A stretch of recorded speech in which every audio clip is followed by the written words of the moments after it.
livro sagrado, o remanescente de Deus folheando nessa manhã de sábado as folhas dos anais sagrados no Novo Testamento, no Evangelho segundo São Mateus, no capítulo 24.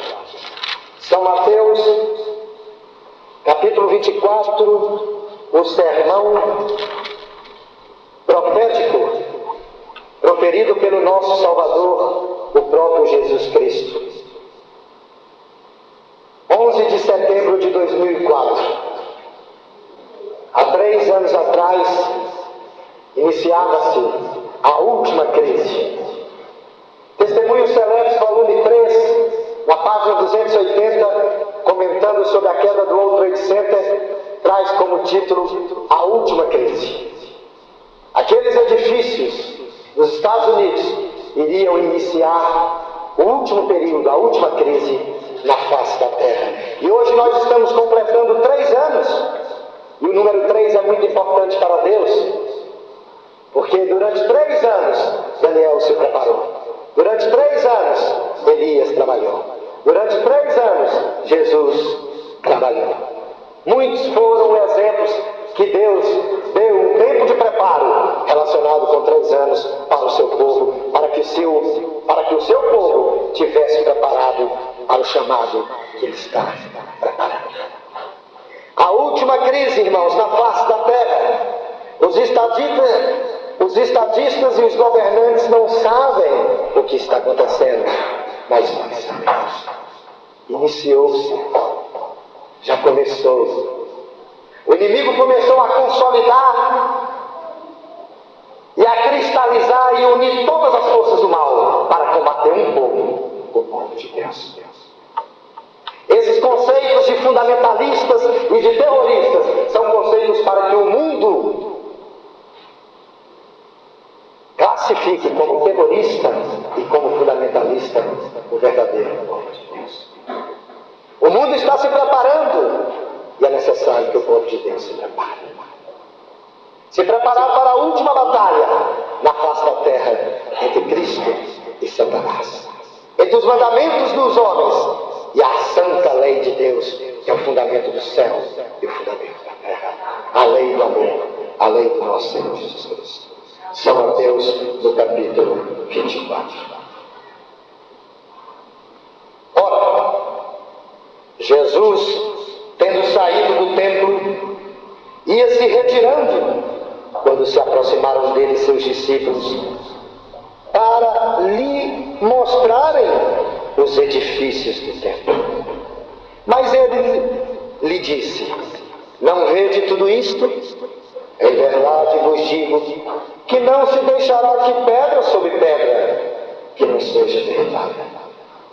E estando ele sentado no Monte das Oliveiras, chegaram-se a ele os seus discípulos em particular, dizendo: declara-nos, Senhor, quando serão essas coisas? E que sinal haverá da tua vinda e do fim? O templo para os judeus era a menina dos olhos daquela congregação. O templo e os edifícios do templo para a nação judaica era o brinco, era o ouro que a nação poderia ter. Quando Jesus proferiu essas palavras contra o templo de Jerusalém, contra Jerusalém, Jesus estava com 33 anos. E o templo já havia vindo de uma reforma. Quando Jesus proferiu isso, os discípulos estavam olhando aqueles grandes mármores brancos que Herodes, o Grande, iniciou um projeto de reforma externa dos edifícios do templo daquela época. E aqueles mármores tinham 20 metros de comprimento. E as pessoas estavam trabalhando por fora, e aqueles pináculos daqueles edifícios iam erguendo para os céus, brilhando como neve. E os discípulos mostraram tudo isso: olha o templo, e imagina como vai ficar, o mestre. Herodes iniciou uma reforma no templo depois que Jesus entrou no templo pela primeira vez aos 3 anos e aos 12 anos, e ali ficou 3 dias estudando o ritual do santuário que ele deveria ser ao mesmo tempo o cordeiro e o sumo sacerdote. Com 12 anos ele ficou 3 dias estudando as funções e o que iria acontecer com ele. E naquele mesmo ano, Herodes iniciou um projeto de reconstrução que durou 50 anos. Porque era muito difícil trazer essas pedras preciosas, esses mármores brancos Carrara da Itália para Israel, para a Palestina. E quando Jesus preferiu isso, o templo estava em reforma. E todos na congregação esperavam o templo ficar a maior maravilha da face da terra, assim como foi o primeiro que Salomão construiu. E Jesus falou, irmãos, aqui não ficará pedra sobre pedra. Qual é o cristianismo que nós estamos construindo dentro da nossa vida? Quais são os edifícios do templo que nós estamos erguendo dentro do nosso templo, que é a habitação do Espírito Santo? Qual é o templo que o povo de Deus está erguendo? São mármores brancos para enfeitar o nosso exterior? Como é que está o nosso templo? Nós sabemos que Herodes estava reformando os edifícios. E Jesus falou, aqui não vai ficar pedra sobre pedra. Imagina se Jesus tivesse falado claramente, eu irei morrer. E Jerusalém, depois de 40 anos, vai ser destruída. Os discípulos não iriam suportar, irmãos. Era uma verdade muito dura, então Jesus tinha que misturar a destruição do templo com a destruição do mundo. E Jesus foi no discurso misturando a destruição de Jerusalém com a destruição do mundo. E nesse mundo cristão que nós estamos hoje, irmãos, qual foi o edifício, ou quais foram os edifícios que o mundo cristão construiu? Só tem 2 edifícios, irmãos, que apareciam nos outdoors, nos cartões postais, que apareciam nos filmes de Hollywood, os edifícios do World Trade Center. Foi isso que o mundo cristão ocidental capitalista construiu erguer e mostrar o tesouro que ele estava construindo. A igreja cristã hoje ela é muito mais capitalista do que misericordiosa. A igreja cristã hoje, do terceiro milênio, ela está muito mais envoltada com o capital, com o dinheiro, do que com os princípios de dar e de suprir as necessidades dos oprimidos, dos desfavorecidos, dos pobres e dos necessitados. O World Trade Center representa o edifício cristão que foi erguido na maior nação cristã protestante do mundo. E ali eles mostraram aonde está o coração deles. Não o verdadeiro templo, da verdadeira piedade, do verdadeiro amor, mas sim edifícios imateriais que representam o poderio do dinheiro moderno, o poderio do sistema moderno. De igual maneira como os judeus estavam construindo somente coisas de aparência, o mundo cristão também começa a construir, de igual como Jerusalém, um mundo cristão de aparência. O World Trade Center ele representava a exploração das multinacionais aos países pobres, e ali numa sede de um país cristão. As empresas que estavam dentro do World Trade Center, elas se dizem cristãs, mas elas vivem de excesso de lucro e de explorar e distorcer os pobres e os desfavorecidos. Incrível, irmãos. E o espírito de profecia, no grande conflito, a mensageira do Senhor diz que a profecia que Jesus proferiu em São Mateus 24 era dupla em seu sentido. Ao mesmo tempo que prefigurava a destruição de Jerusalém, representava igualmente os terrores do último grande dia. Se nós compreendermos a destruição de Jerusalém, nós vamos compreender a destruição do mundo. Se nós compreendermos o que aconteceu nos últimos anos de Jerusalém, nós vamos compreender o que está acontecendo hoje. De igual maneira, quando no ano 70 o general Tito, a mando de seu pai, o imperador Vespasiano, derrubou os edifícios do templo. De igual maneira, irmãos, os edifícios hoje também serão derrubados, e Deus já iniciou a sua derrubação. Deus começou escolhendo os edifícios que era a menina dos olhos do mundo cristão capitalista, ocidental, norte-americano, apostatado, protestante.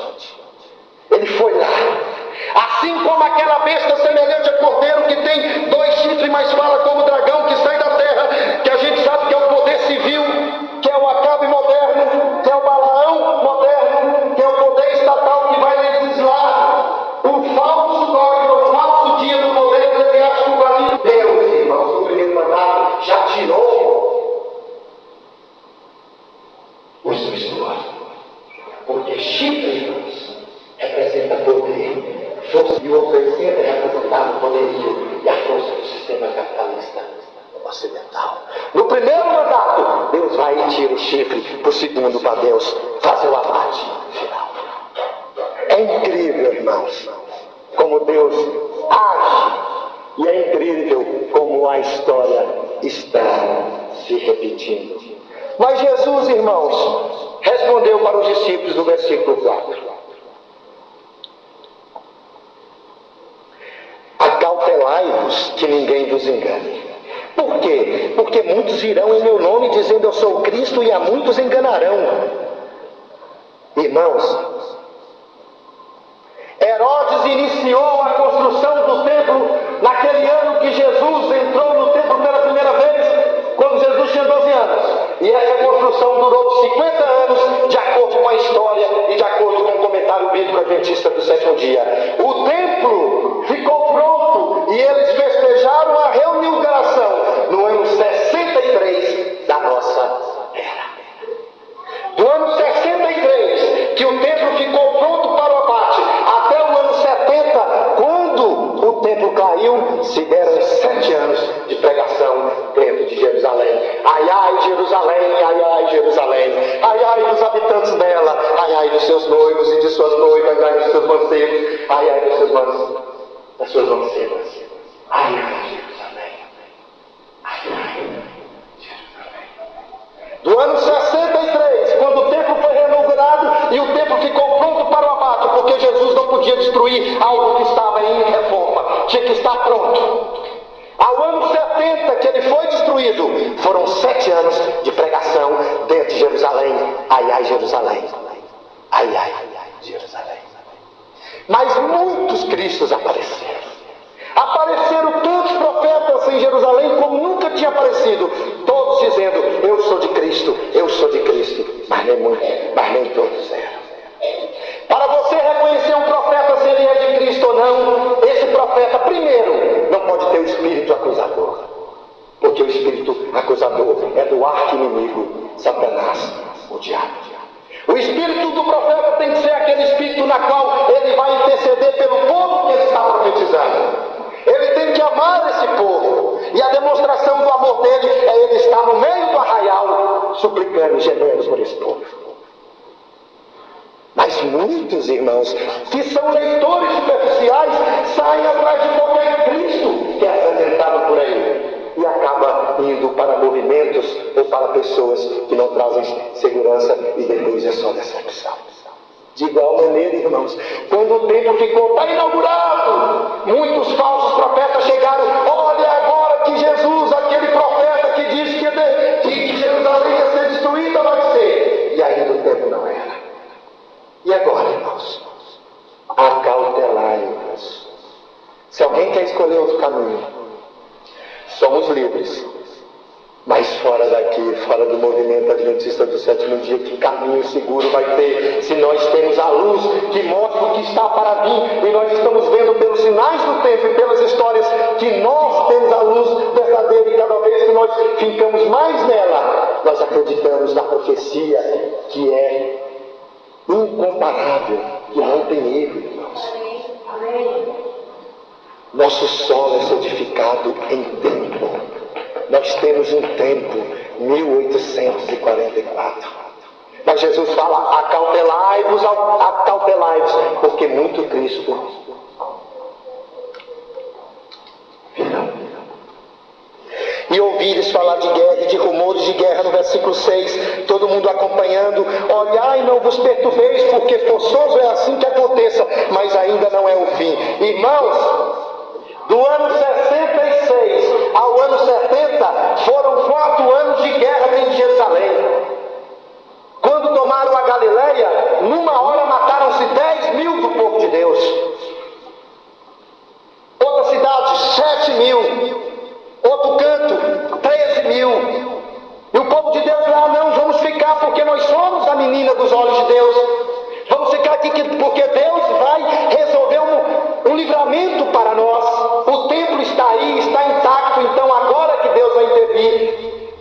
já tinha profetizado que o templo iria ser destruído. E de igual maneira, irmãos, quando o World Trade Center caiu, quando aqueles edifícios foram derrubados pela mão de Deus, esquece visão terrorista, irmãos.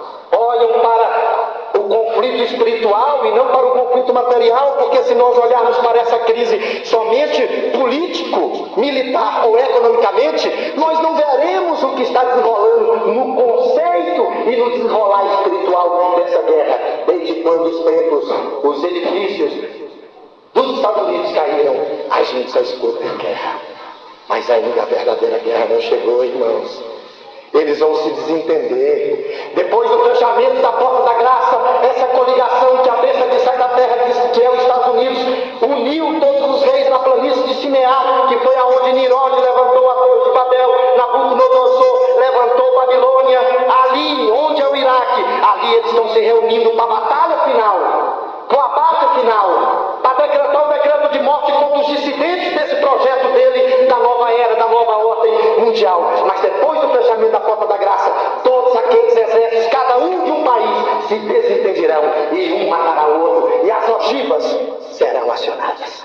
Por isso que nós temos que sair das grandes cidades, porque as grandes cidades serão alvo de ataque da guerra internacional que vai ter que Satanás vai travar entre Cristo e os seus seguidores.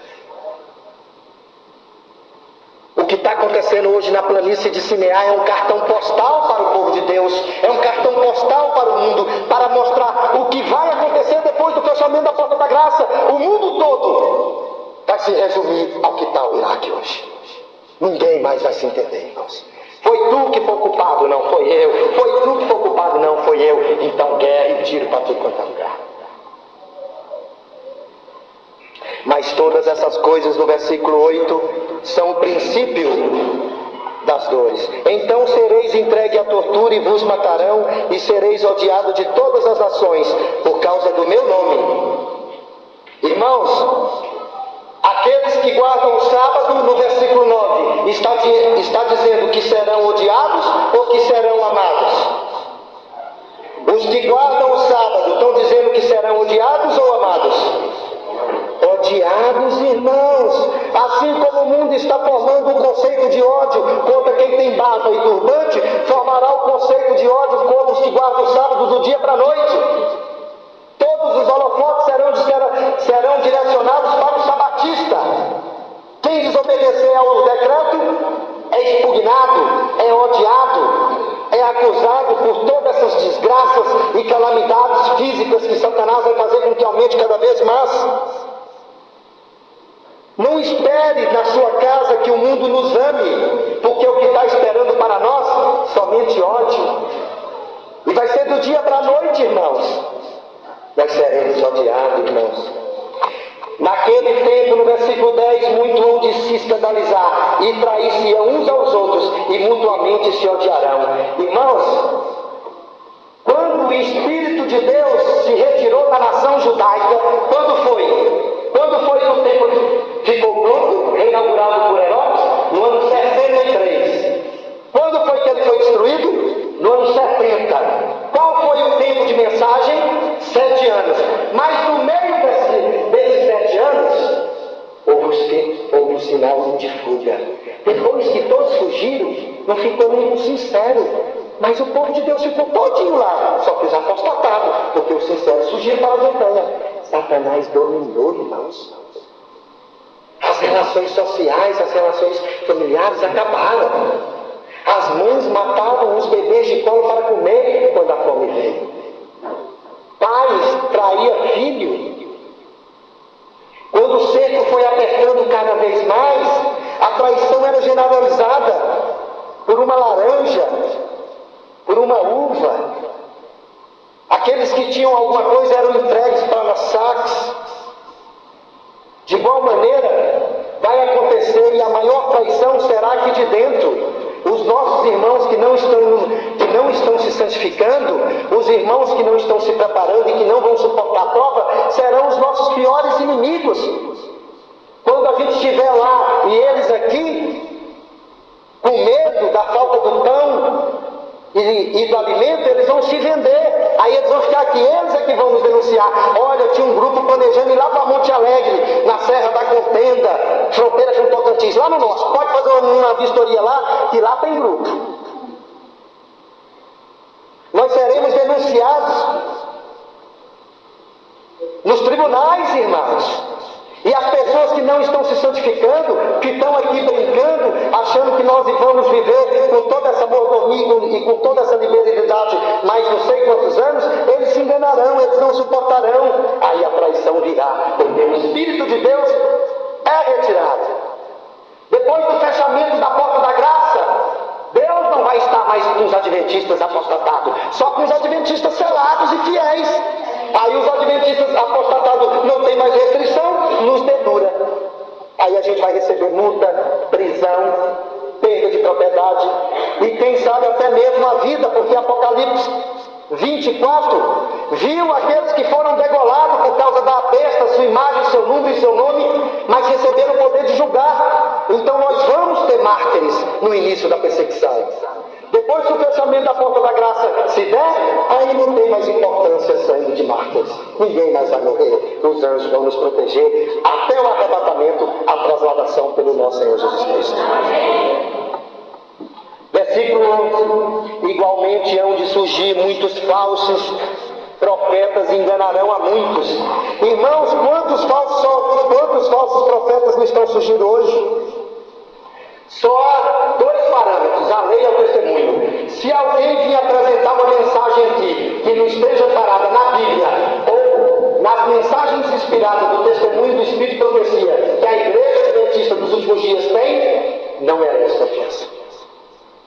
Se alguém vir com alguma ideia aqui que não esteja parada nesses dois e que a ideia também não tenha sido estudada por mais velhos, cuidado. Pode ser engano.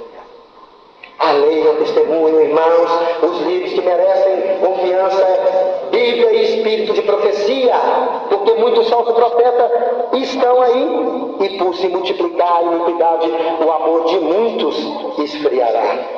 Irmão, do outro center até o decreto dominical, o amor dos indiferentes e dos descuidosos e dos superficiais vão diminuir, e o amor daqueles que estão suspirando e clamando por causa da situação do povo de Deus vai aumentar. Analisem como está a vida de vocês. Ou ela está aumentando ou ela está diminuindo, mas o meio termo está sumindo dentro do povo de Deus. Por se aproximar a vinda do decreto, e o decreto será o marco da culminância, da sacudidura entre o joio e o trigo, porque muitos não suportarão. Nós já estamos, irmãos, começando a definir. Se você acha que sua vida está mais fraca do que no mês passado, nós temos que mudar, irmão. Se você acha que ainda você está ficando naquele pecado oculto, que ainda 3 anos se passaram, e todos os dias as pedras estão nos jornais falando 11 de setembro de 2001, 11 de setembro de 2001, as pedras falando que nós já estamos na última crise, que a qualquer momento o anticristo vai surgir. Irmãos, de lá para cá, se você acha que ainda você está lutando com aquele pecado, é tempo, irmãos, de nós pararmos e mudarmos a nossa vida, porque nós temos que estar preparados para o momento certo. E se a igreja de Deus não se preparar nesse decreto, onde é que ela vai se preparar? É no decreto? Vai se decepcionar, porque lá nós temos que estar com o vaso e com o corpo pronto para o alto clamor. No decreto, a gente sabe quem são sinceros, porque ele recebeu o alto clamor. E os não sinceros não recebeu nada. Acusou o alto clamor de falsa luz. Isso é uma falsa luz. Não vamos nessa não, isso aí é povo doido que está querendo ir tudo para o mato antes da hora. Vamos esperar.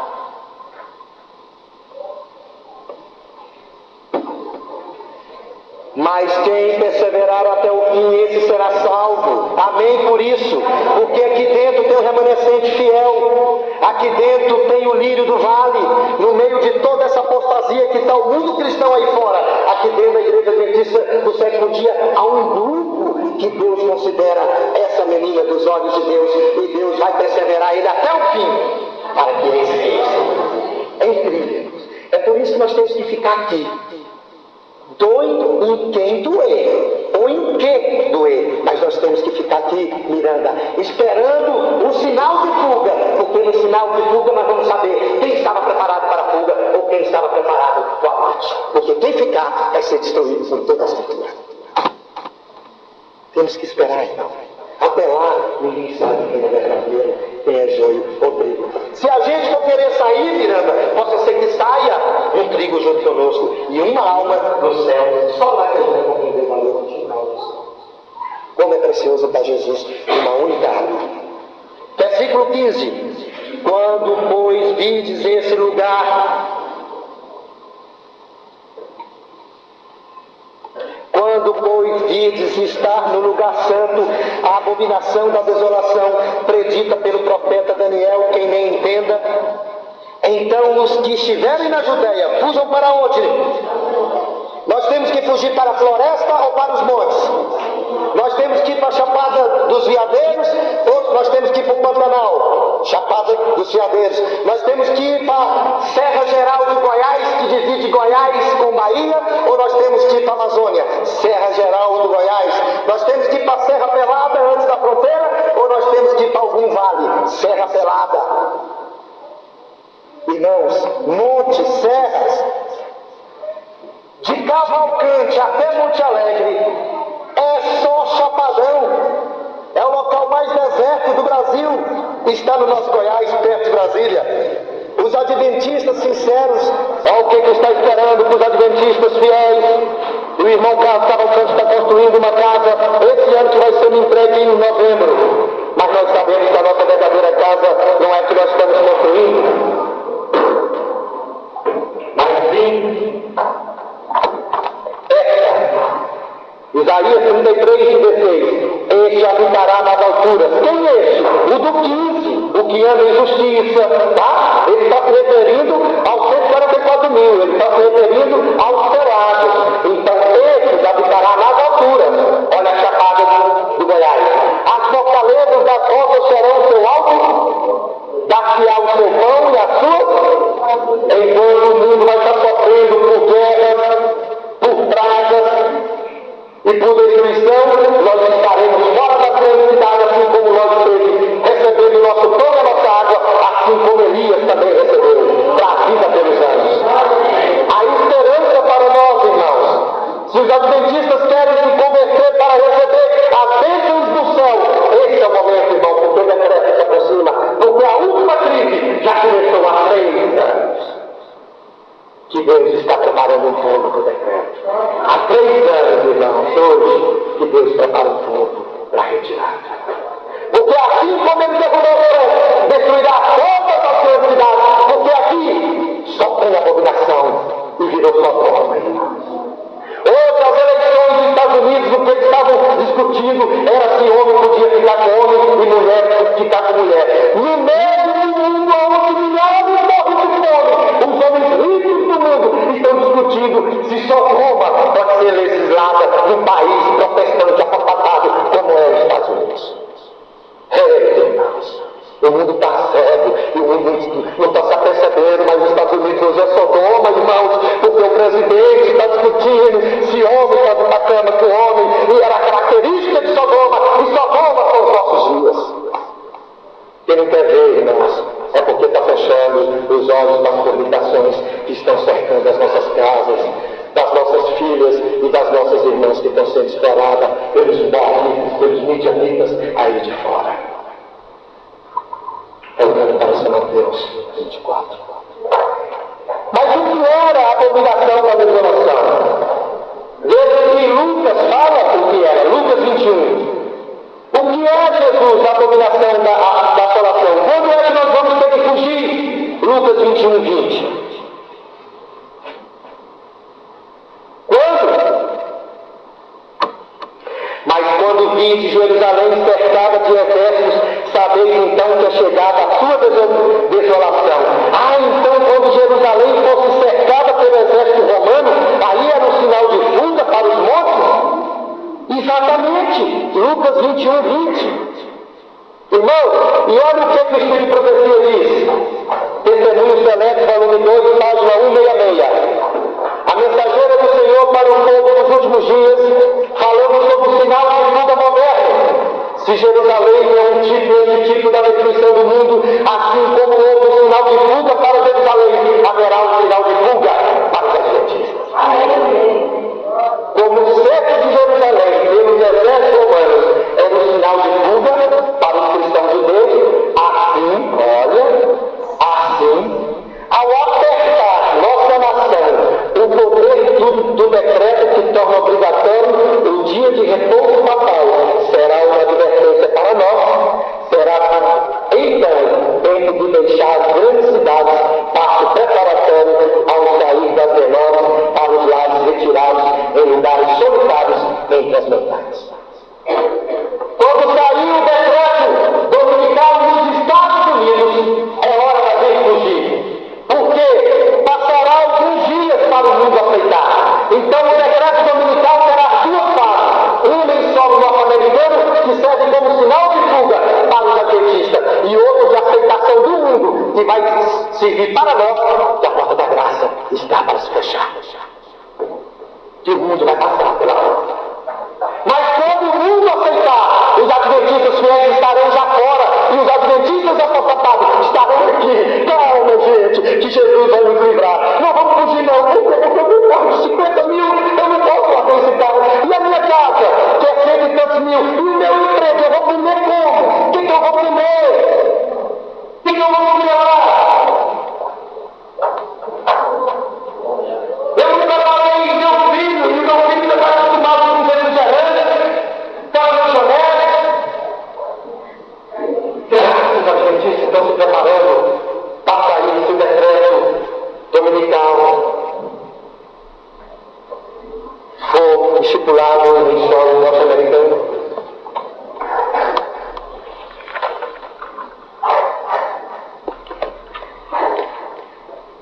Quando os estandartes idolátricos dos romanos fossem alvoroçados em Terra Santa, a qual se estendia por alguns estados fora dos muros da cidade, então os seguidores de Cristo deveriam achar segurança na fuga. O sinal de aviso. Nenhum cristão judeu pereceu, porque todos os cristãos sinceros fugiram e foram salvos. Mas os cristãos que professavam e que não praticavam tiveram medo de fugir por causa da perda do alimento, da fome e da propriedade, e ficaram em Jerusalém, e depois de 3 anos e meio foram destruídos também junto com a cidade. Irmão,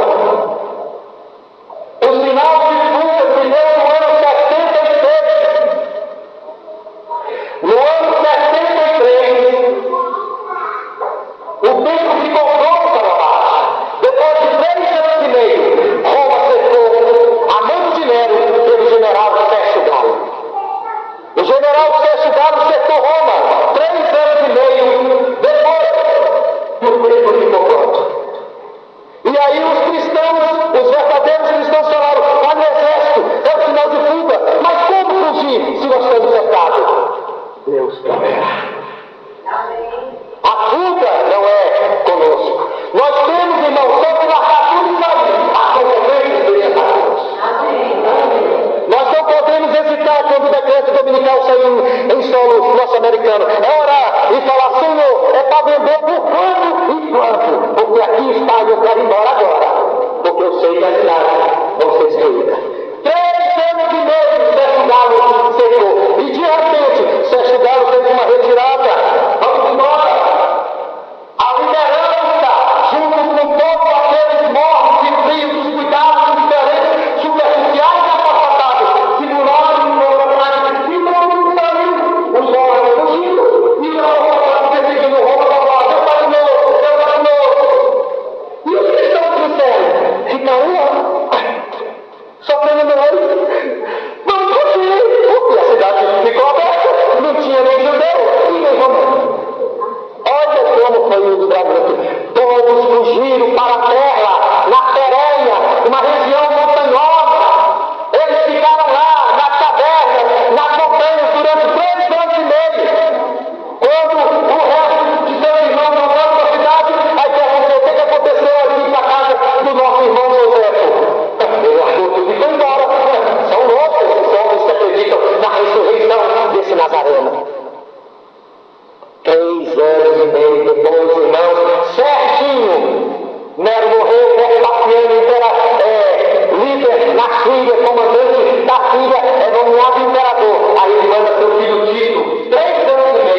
Jesus, no mesmo local, falou na terra.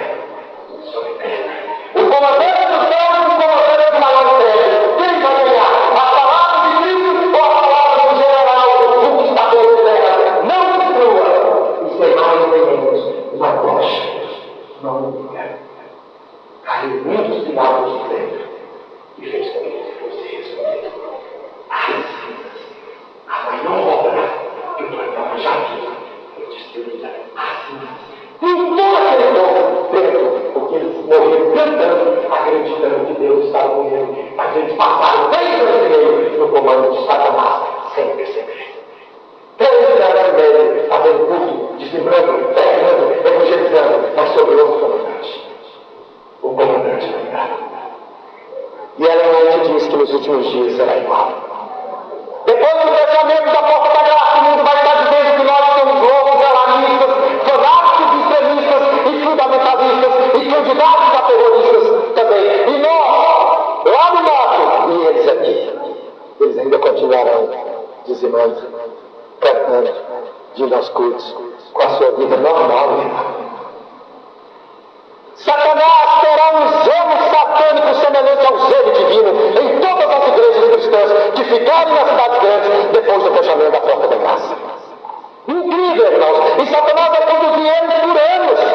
A porta da graça fechada e eles acreditando que ainda Jesus está perdoando e eles fazendo toda a perseguição contra os amazitas, pensando que Deus está fazendo com eles, enquanto Deus dele é um monte de Cristo. Incrível, irmãos. Agora, essa mensagem não poderia encerrar sem a gente ler um texto, sem a gente ler um parágrafo de Ananias. Vocês acreditam nisso, irmãos? Acreditam nesse livro? Acreditam na Bíblia? Amém. Por isso que eu sei que é o povo de Deus e por isso que eu trouxe e que vocês acreditam. Grande conflito, página 30.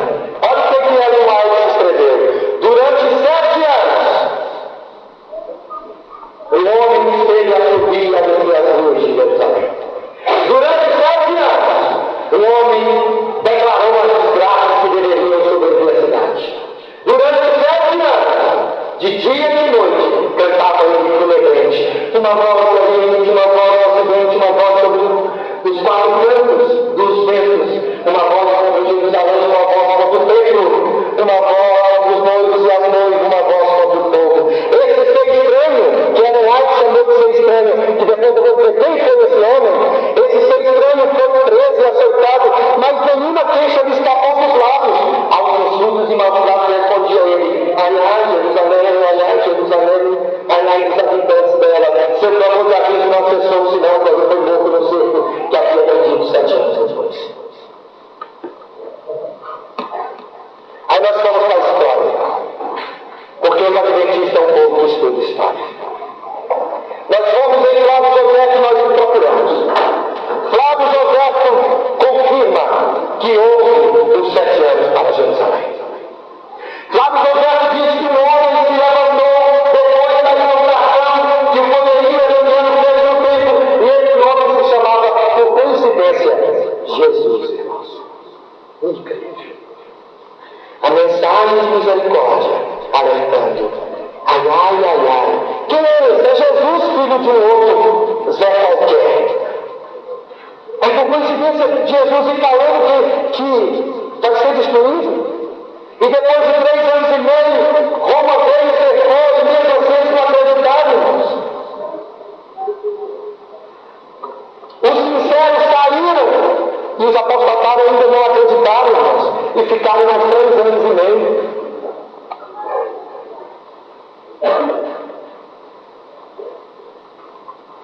Eles não deram crédito, irmãos.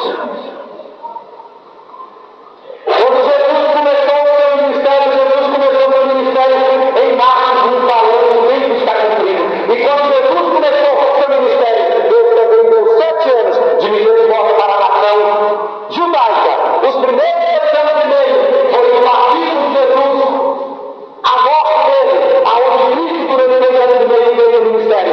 A segunda etapa, os outros 3 anos e meio, foi aquele ministério onde Cristo falou: não vai para Samaria, e nem para os judeus. Fica com as ovelhas perdidas da Judéia. Durante 3 anos e meio, os judeus trabalharam com Jerusalém. Na roça de Deus, foi declarado pelo mas houve também 7 anos na época de Jesus. Do batismo de Cristo, a morte de Estevão, 7 anos, e no meio desses 7 anos, a cruz.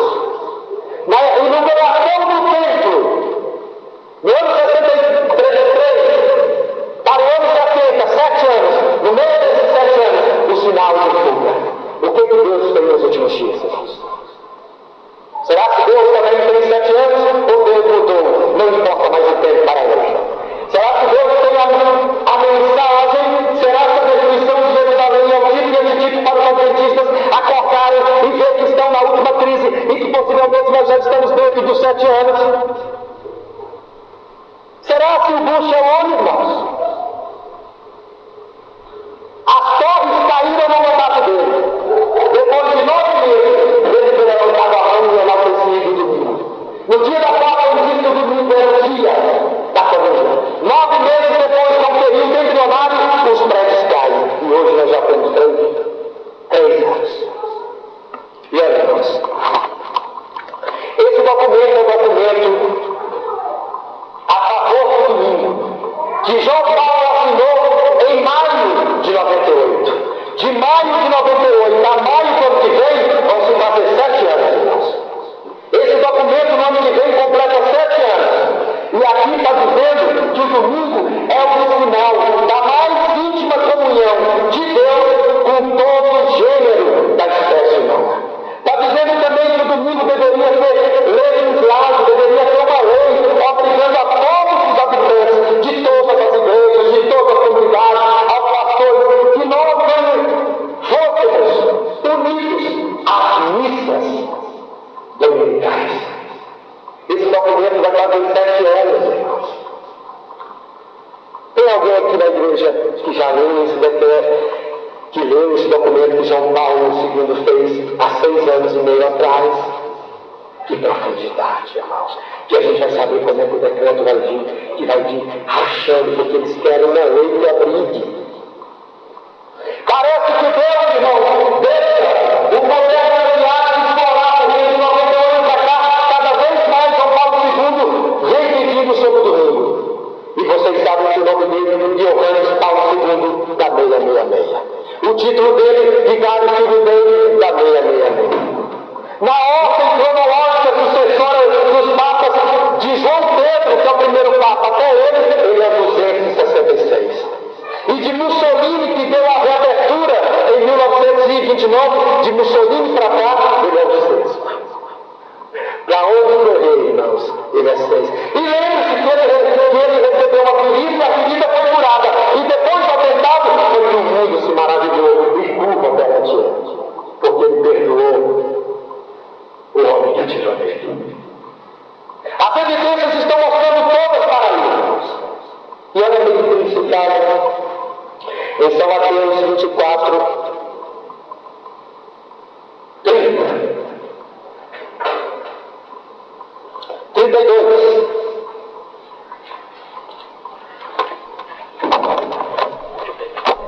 Para finalizar, são 11h37, nós ainda estamos um pouquinho dentro do tempo. Agora é para finalizar. São os últimos versículos. Nós vamos ler do 32 ao 41 para concluir.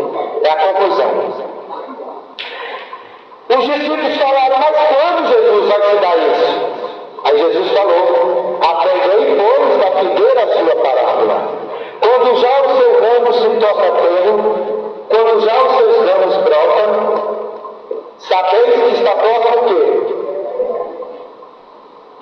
Irmãos, o verão no calendário bíblico é uma estação que vem depois da primavera e antes do outono. O que nós temos na primavera? A Páscoa. O que nós temos no outono? Expiação. Entre a Páscoa e a expiação, nós temos o verão. Mas olha o que o homem aí fala, irmãos. Irmãos, chegou o nosso momento de nos entregarmos a Deus e como povo reconhecermos os sinais dos tempos. Falando sobre o último convite divino ao clamor no grande conflito capítulo 38, segundo parágrafo, falando sobre o Apocalipse 18, sai dela, povo meu, o alto clamor da mensagem do terceiro anjo, Ellen White diz: esta passagem indica um tempo em que o anúncio da queda de Babilônia, conforme foi feita pelo segundo anjo do Apocalipse 14, deve repetir-se com a menção adicional das corrupções que tem estado a se introduzir nas várias organizações que constituem Babilônia, desde que esta mensagem foi pela primeira vez proclamada no verão de 1844. Irmãos, houve um verão dentro da igreja adventista do sétimo dia. O verão de 44 foi um período intermediário entre a primavera e o outono. Mas aquele verão foi derramado o clamor da meia-noite. Foi derramado o Espírito Santo para que aqueles adventistas, os nossos pioneiros, os nossos pais da fé, conseguissem enxergar no outono Jesus passando do primeiro compartimento para o segundo compartimento. Então, o clamor da meia-noite foi aquela mensagem que nossos pioneiros deram. Aí vem o esforço. 5 virgens estavam preparadas e 5 virgens não. De igual maneira, irmãos, haverá outro verão. Por que Satanás implicou com o verão? Por que Satanás prega que os homens têm que tomar hormônio no verão para todo malhado, que as mulheres têm que pôr silicone, placa, têm que fazer lipo, têm que ir para academia, e todo mundo no verão tem que estar malhado com seus corpos bonitos, porque ele sabe que haverá outro verão. Só que o verão que está prometido para frente em São Mateus 24 e no grande conflito é muito maior do que o verão de 44, porque o verão de 44 foi só para iniciar o movimento adventista. Foi para nós vermos Jesus entrando no primeiro para o segundo, e agora para nós vermos Jesus saindo do segundo e vestindo as suas roupas reais para denunciar a sua igreja.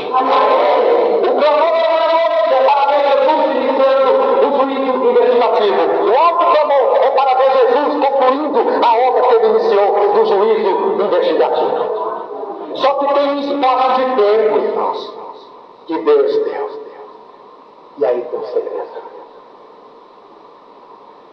É outro verão. A gente sabe que o alto clamor vem no verão, porque a White diz que o verão vai se repetir. Por isso que o mundo todo está se preparando para o verão, e a igreja adventista vai se preparar espiritualmente para o verão certo. Será que nós vamos saber o ano? Jesus disse que o dia e a hora não, mas Jesus disse que a estação sim. A estação é o aniversário, é no verão. O dia e a hora nós temos que vigiar, tomar 5 vigias prudentes durante 3 meses para ver qual é o dia da nossa vez. Tem que ter uma vigília. O interessante é que Deus fala em nós. No versículo 36, São Mateus 24, versículo 36 para concluir, temos aí 18 minutinhos. Daquele dia e hora, porém, ninguém sabe, nem os anjos do céu, nem o filho, senão o Pai. Pois como foi nos dias de Noé, ninguém sabe o dia e a hora, mas Jesus citou Noé. Pois como foi nos dias de Noé, assim será também a vida dos filhos do homem. Irmãos, Noé pregou por quantos anos? 120 anos. Noé teve quantas gerações? Quantas gerações Noé teve? Gênesis 5. Vamos lá? Gênesis 5. Vamos ter que concluir agora. Nós vamos concluir com gerações. Porque a estação nós já sabemos. É o verão. Ele está preparado para o verão. Assim como Satanás faz, na verdade, enganou o mundo para se preparar para o falso verão, nós também vamos nos preparar nossos corpos para receber a chuva ferolha no verão prometido. Gênesis 5, 32. E era Noé de 500 anos e gerou quem? Sem Cã e Jafé. Quantas gerações Noé gerou? 3. Qual foi a geração que entrou na arca? A terceira, a do caçula. Mas veja que até Noé pregar a verdade presente para aquela época, Noé não tinha filho. Noé começou a ter geração depois que ele assumiu a mensagem daquela época. Por isso que ele pregou 120 anos. Divida 120 anos por 3, como 3 dá 40. Então Noé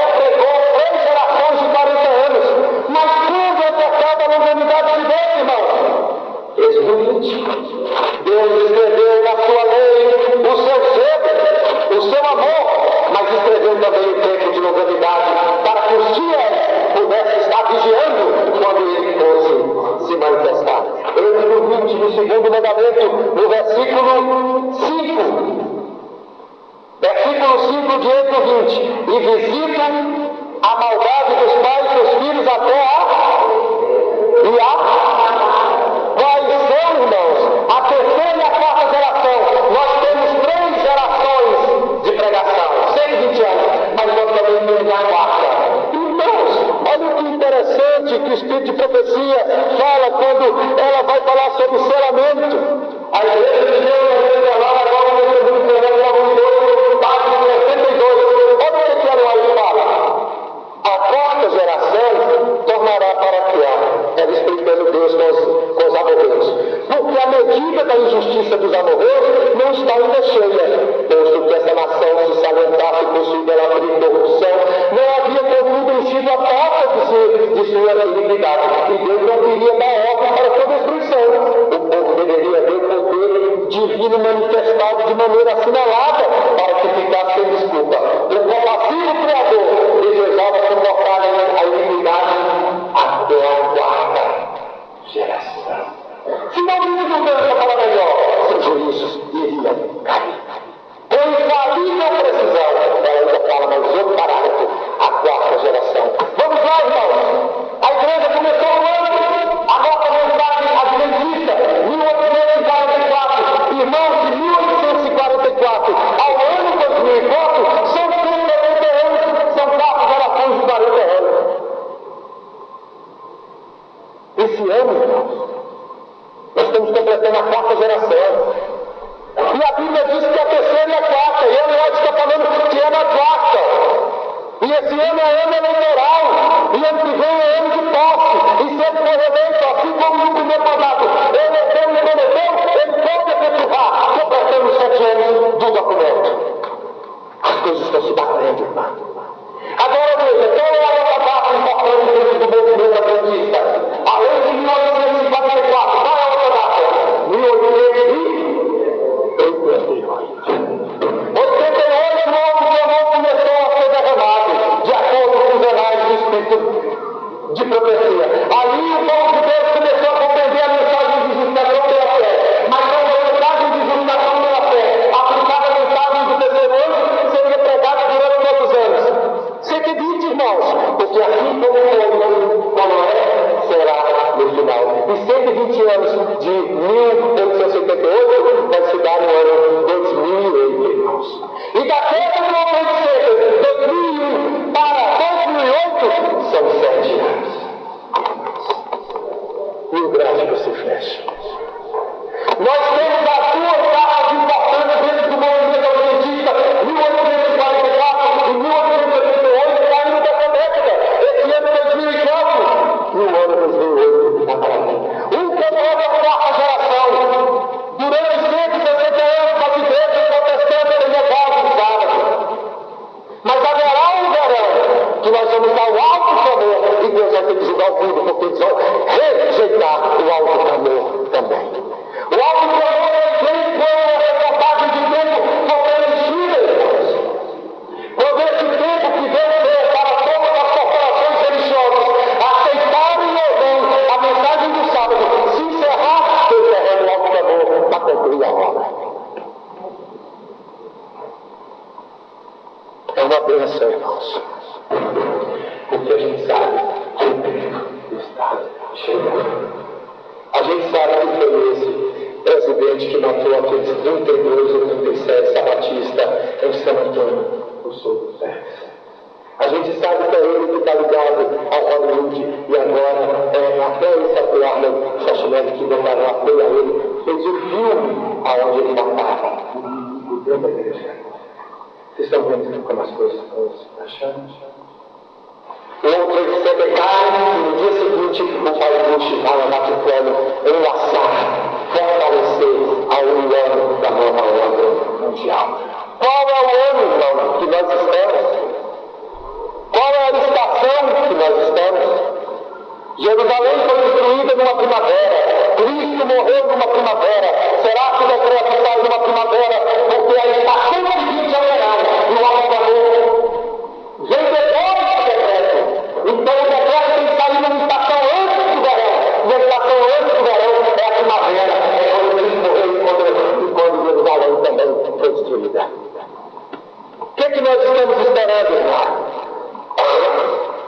aparecer falsos profetas aqui um dia e hora de volta de Cristo? Não, nunca, porque nossa filosofia e nossa maneira de pregar não é essa. Fechar os olhos para os sinais dos tempos que estão mostrando para nós que essa é a época e esse é o momento da igreja se preparar, porque o decreto vai vir que a torre cai no homem que se levanta como anticristo. Relevem o texto, irmãos. O oferecimento cai no homem que vai decretar. O busto vai ser eleito, irmãos. Nós não temos mais saída, por quê? Porque as coisas estão acontecendo. As coisas estão caminhando para o fim. Só há uma maneira. Nós não paramos da história, porque o anticristo está aí. O decreto já está feito há 3 anos e meio. Só não foi legislado pelo Estado. O que está faltando? Preparo de um povo de Deus. Nós temos que preparar, reta final, nós temos que abandonar, sair, nós temos que largar, nós temos que procurar a Cristo, lutar com Ele, ver qual é a melhor maneira de Ele nos aceitar. Nós temos que orar pela igreja, orar por um povo chamado às notícias do 7º dia, que o Papai do Céu